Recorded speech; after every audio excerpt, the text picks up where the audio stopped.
In what particular portion of the subject video did the respondent utter that she already contracted a person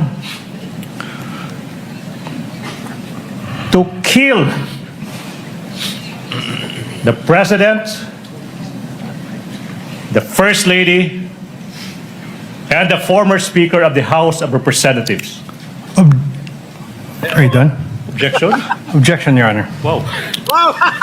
Kindly state objection, counsel for response. Simple-simple na tanong.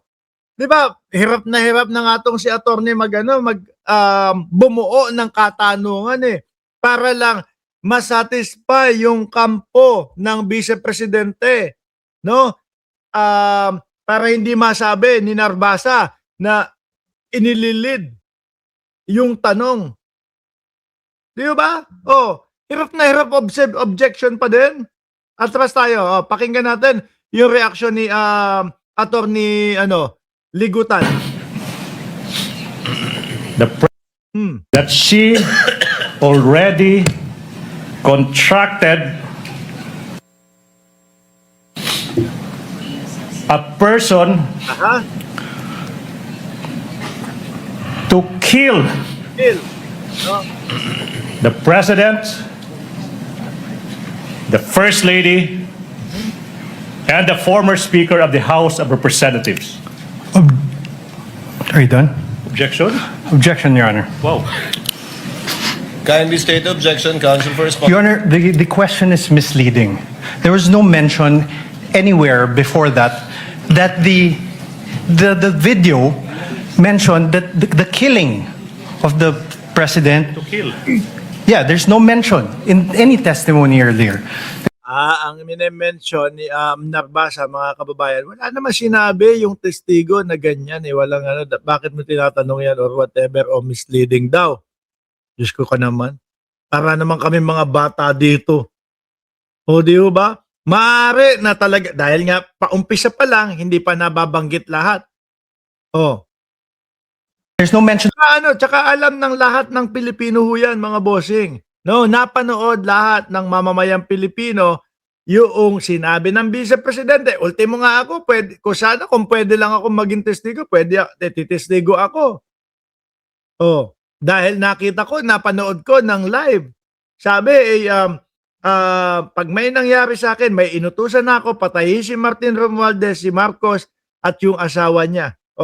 With dalawang no joke sa dulo. That video. Your Honor, again, with all respect, the records will bear me out. Bases have been more than complied with. This witness mentioned many times over that the subject of the investigation is the statement of the Vice President that she already contracted a person to kill the President, the First Lady, and the former Speaker. There's no basis for the objection, Your Honor, please. Your Honor, may I ask for a readback? Pinapatagal na lang nito, mga kababayan, at nagtatry na magpasikat sa vice-presidente at tinatry na mauto yung mga DDS, mga kababayan. Pero ang katotohanan, lahat naman po ay napanood yung video ng vice-presidente.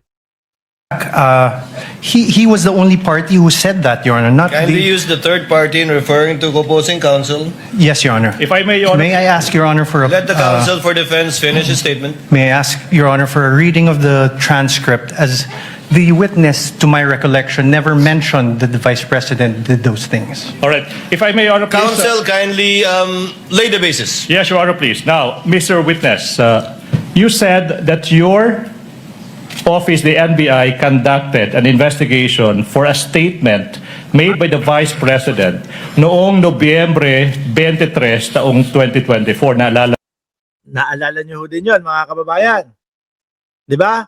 Oo, totoo yun. At pinatawag nga nila ang vice-presidente para magkomento o para ipagtanggol o idepensa yung kanilang sarili o yung kanyang sarili.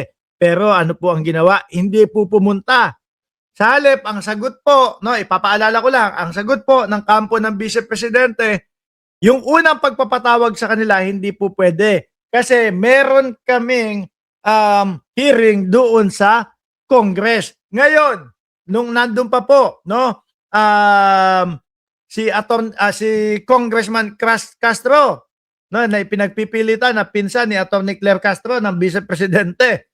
Nung nandun pa, sabi nila Castro, since nakita po namin, napanood po namin yung patawag ng NBI sa Vice Presidente, ika-cancel po namin itong sa amin para makadalo po sila sa pagpapatawag ng NBI. Hindi din pumunta. Parehas hindi pinunta.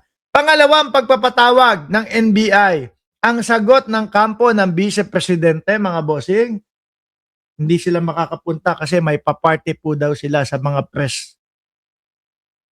O, di ba? Mas importante yung party. Oh, cancel natin ito. Ilipat natin next week. No? Kasi kailangan kaming dumalo sa NBI. O kaya mamaya, iusog na lang natin ng konti yung oras. Kasi kailangan namin dumating doon sa NBI, pinagpapaliwanag kami, pero wala. Ganun pa din ho, mga bossing, di ba? Uy, sabi ni Lynn, nagagalit. Oh, kayo pinagtawanan. Pinagtatawanan niya kayo mga... naku, saan? Pinagtatawanan ng mga yung lawyer ninyo. Oh. Yung isa si Season, ano sabi kanina? Oh, mukhang naggagawa ng senaryo dito si Atty. Season na. Nagwa-walk out tapos ngayon babalik ka. Adi.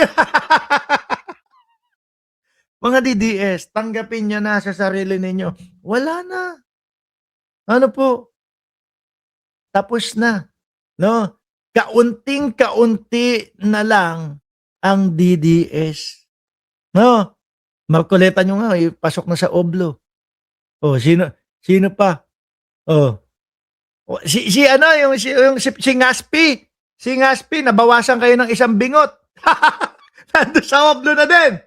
Oh, tanggapin nyo na, paubos na kayong mga DDS. Isa na lang ang bingot ninyo. Yung isa nasa oblo na. Yung isa, nako, malapit din yan, magulat kayo.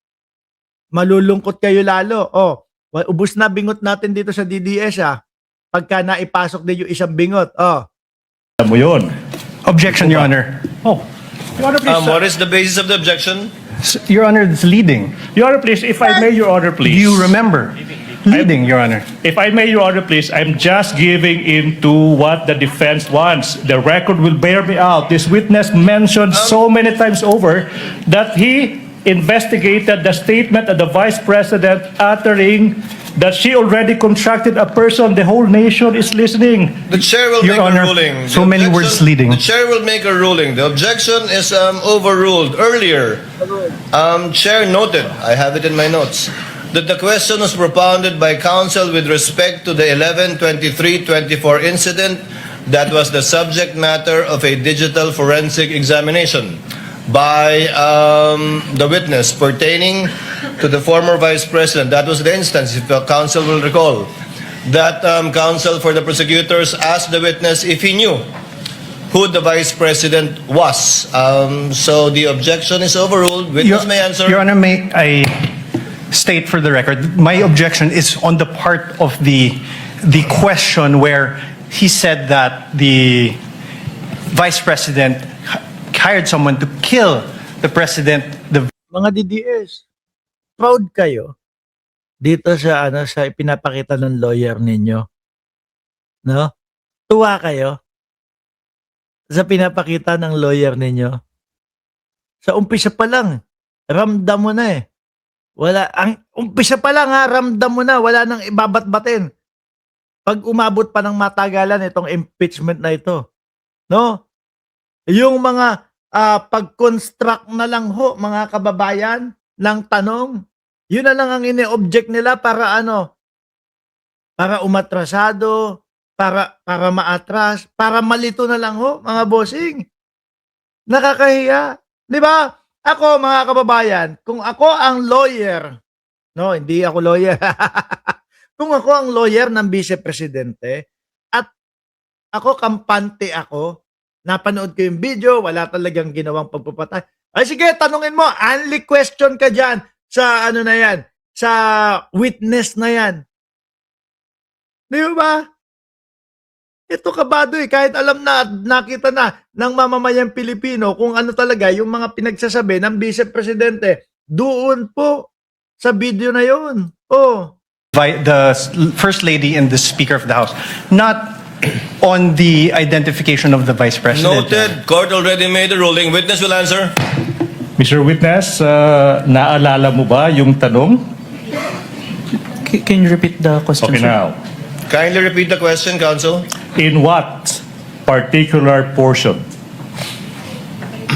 of the subject video in that online media conference ay gising yung mga DDS, sabi ni Mateo Gabayno. Huwag niyong kikik o huwag niyong sisipain yung mga DDS, okay?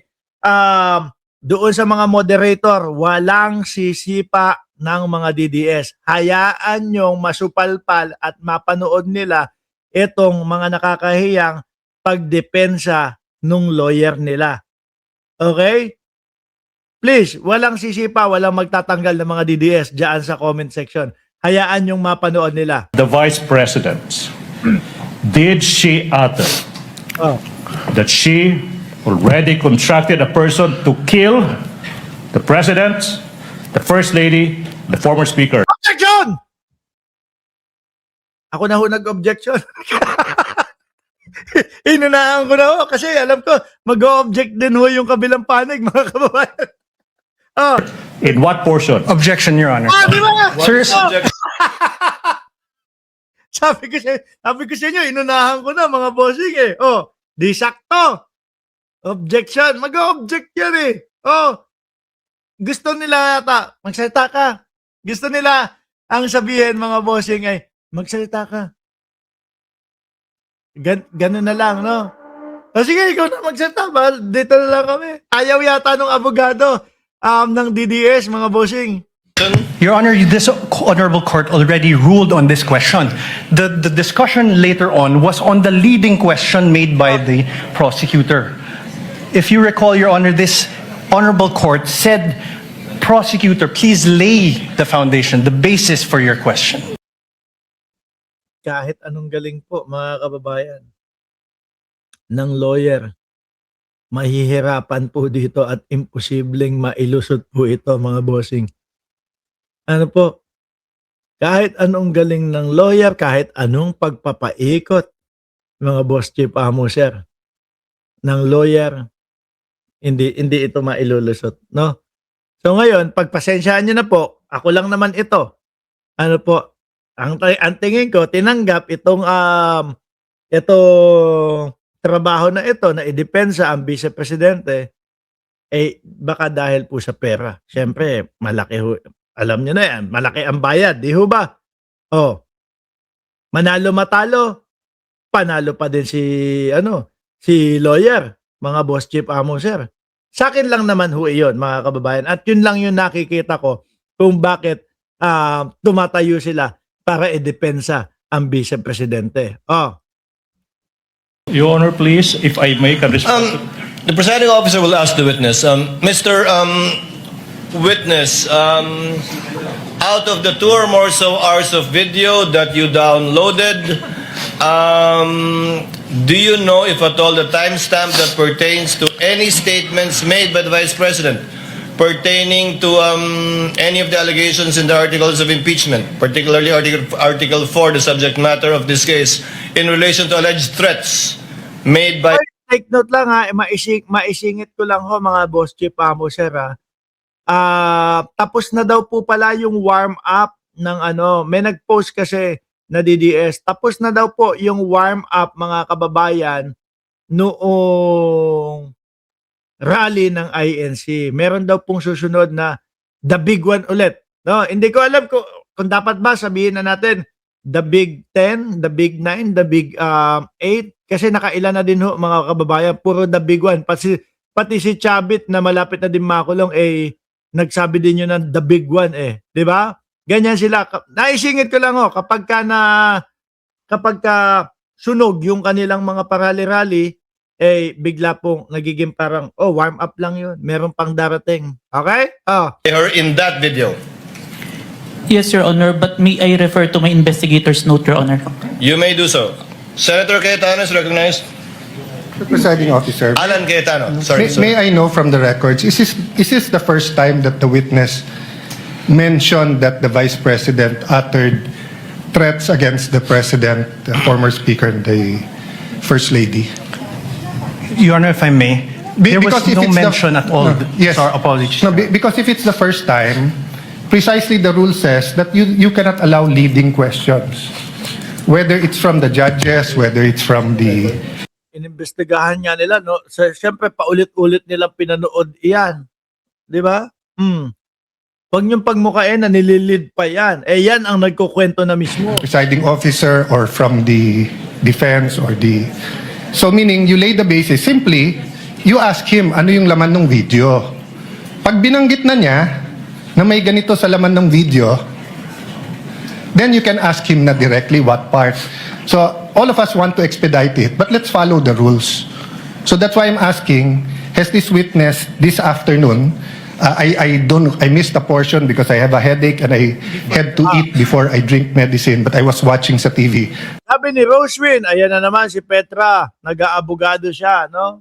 Feeling relevant. But hindi ko pa narinig na sinabi niya to. Kasi kung hindi pa niya sinabi, Mr. Presiding Officer, can we just follow the rules and just lay the basis, ask him kung ano laman ng video, let him testify, tapos pag binanggit niya, then you can ask him, hindi na siya leading.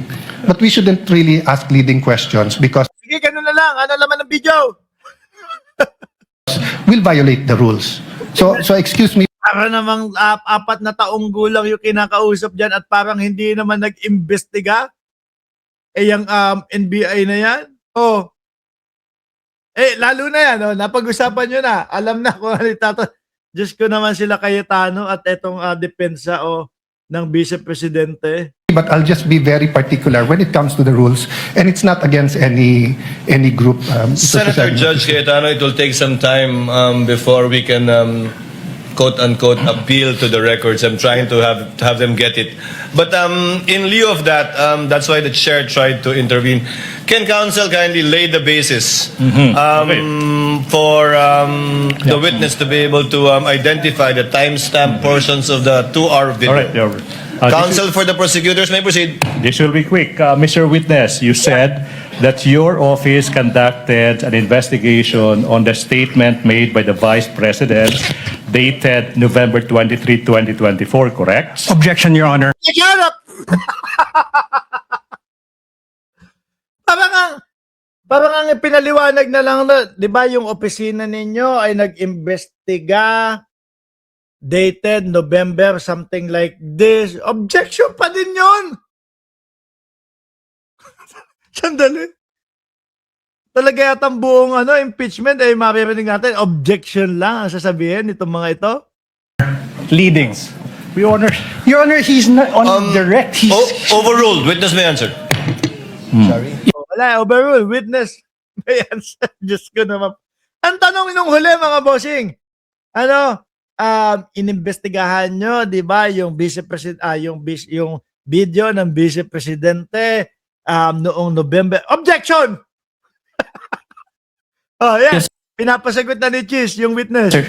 Now, tanong, ano ba exactly yung sinabi ng Vice President nung araw na yan? Ayan simple na lang, wala nang kahit ano. No? Wala nang meron ba sinabi ang Vice President pinapapatay ang pangulo, asawa ng pangulo at pinsan? Ano ang mismong sinabi ng Vice Presidente nung araw na yan? Tingin niya mag-object? Tingin niya mag-objection ulit? Mga kababayan? Pakinggan natin kung mag-object. November 23, 2024. objection, Your Honor. Wait, I'm not yet done. Well, Your Honor, the pauses of the prosecution are very Kindly confusing. let the counsel for the prosecutors finish his Sandali. Diyos ko po, Lord. Ay, naku po, Lord. Ulitin natin. Sandali, atras natin. Atras natin. Biruin mo sabi. Ano ang mismong sinabi ng Vice Presidente sa araw na yan. Ang linaw na sa mga Pilipino niyan. Walang kahit anong sinasabi na inililid. Ang tanong, ano ang mismong sinabi ng Vice Presidente sa araw na yan? Objection, Your Honor. Leading pa din. Oh. 24, correct? Objection, Your Honor. Leading. Your Honor, Your Honor, he's not on direct. He's Overruled. Witness may answer. Yes, sir. now, tanong, Oh, yan na. ano ba exactly yung sinabi ng Vice President nung araw na yan, November 23, 2024? Objection, Your Honor. Well, Vague. I'm not yet done. Well, Your Honor, the pauses of the prosecution are very Kindly confusing. let the counsel for the prosecutors finish his question before Precisely, you Your Honor. object. May I Counsel ask for the prosecutor also may proceed. may I ask, instead of this, Your Honor, may I ask that the Honorable Court direct the witness to allow me to object before answering? Because No. precisely the questioning of the prosecutor Okay, what? is there are many pauses, which it's confusing if he's done or not. Counsel, witness even Oy, masyado daw madaming putik. Attorney, kasi ganito, ipapaliwanag ko yan. Diyos ko po, nako, maapektuhan yung mga kliyente yung mga upcoming clients ninyo kapag ka ganito. Ang inirereklamo ni attorney, kaya daw siya nag-o-object, kasi daw, yung pagkakasabi daw po ni attorney Ligutan ay masyadong maraming hinto, mga boss. No, hindi mo daw alam kung tapos na o hindi pa tapos. Attorney, ipinapaintindi kasi ng maigi dahil kayo ng object, di ba? Ang sinasabi nyo, leading yung mga pagtatanong ni attorney Ligutan. Oh, dinahandahan niya para maintindihan mo na walang leading o paglilid doon sa witness sa mga itinatanong niya. Sabi daw po yung ang mismong sinabi ng Vice President. Madami daw po ginagago yung mga Pilipino na lang nito. Ay, Diyos ko po, Lord. Pasensya na, attorney, ha? Ang mga kababayan natin, matatalino na po iyang mga yan. Alam nila kung pan-distract na lang o pampatagal na lang yung ginagawa po ninyo. Ano? Kung gusto niyong pagmukhain na yung pa-smear na engot, mahina, yung prosecution, yung itsura niyang ganyan, kayo po ang pinagtatawanan diyan sa loob ng Senado. Pati po sa labas. on occasion forgot what the question was because he did not respond to the question. Sabi ni MC Arne, oo, BBM vlogger nito. Nako, oo. Nakasuporta ako kay Pangulong Bongbong Marcos. Kayo, sasabihin ng mga DDS, hindi po ako DDS, pero ganito, ganyan. Kayo lang naman yung mahiyain eh. No? Ang yayabang ninyo, mga DDS ako, ganito. Pero kapag hindi ako DDS, ganito. Pero bakit ganyan? Mga style nyo, mga bulok, ha? Question of the prosecutor. Yes, Your Honor. So I just Court will make sure of that. Thank you, Your Honor. So kindly finish your question if Yes, you want to so- state. Nagagalit sa pahinto-hinto. At ewan ko, kung si attorney lang, ang nalilito, ang hina naman ng pag-intindi. Kung nalilito dahil pahinto-hinto lang. No? Confusing daw.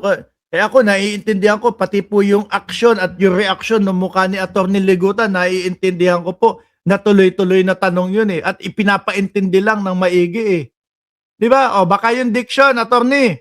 Again, counsel for the prosecutors. Maybe it's the tone, no? I'll be quick. What Yan. particular state? Yung tono. Oh. Mga DDS, Diyos ko po. Mga DDS, hindi ko alam kung paano kayo nagiging proud dito sa mga ito. Statements of the Vice President on that day, did you investigate? objection, Your Honor. Vague. Ano pa? Vague naman daw ho, mga kababayan. Same question. Sabi niya, hinto-hinto yung isa. Ngayon, tinuloy-tuloy ng maayos. Ngayon, vague naman daw ho. Oh. Your Honor, please. Take it. Pakinggan niyo ho yung background, mga kababayan. Pinagtatawanan. Counsel for respondent, a bit of patience. Let the counsel Yes. finish. I don't think he's finished. The question is done. What particular statement on that day did you investigate? How is that leading? Objection, Your Honor. Vague. Okay, Not Your Honor. leading. Your Honor, please. Can I didn't address say to that, leading. Your Honor, please? Can I What was whether, counsel? What's the basis of the objection? Vague. all right. I will It's a 2 indulge, or Your Honor, please. 36 I will 26 indulge, minute Your Honor, video, Your please. Honor. I will indulge. Ito lang yung mga ano, idedepensa ninyo.